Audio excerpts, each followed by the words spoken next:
যাবি? কথা বুঝে না, কথা কয় কবে যাব? যাবি তো তুই। আবার কই যা? তুমি কিছু কইতাছ না কে?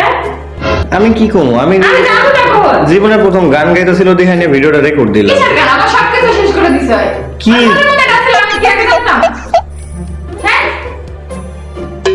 তোমার মনে এত কথা কি আমি বুঝছি? আমি বারবার খালি ঠকে যাই, মানুষ বিশ্বাস করে আমার মায়া বাড়ে, এরপর একজন ছলনাময়ী হয়ে যায়। কাল লাগেনি? আমি আবার কি করছি? আমার কথা কই? চুপ করে থাকতে পারছ না? ভুল করছো তাহলে আমার কথা বল। কি ভুল করছি আমি? কি ভুল করছো? তুই নিজে জানিস না কি ভুল করছিস? আবার আমার জিজ্ঞাসা তো তুমি চলে যাওয়ার হইলে তুমি আবার বিয়ে করছো কেন? এটা তো ঠিকই হইতেছে। আবার আমি কি কমু? বিয়ে করে 6 মাস হয়ে গেছে, তাহলে তুই যাবি কেন? তুই 6 মাস থাকলি কেন? আর তুই 6 মাস থাকলি কেন? তাহলে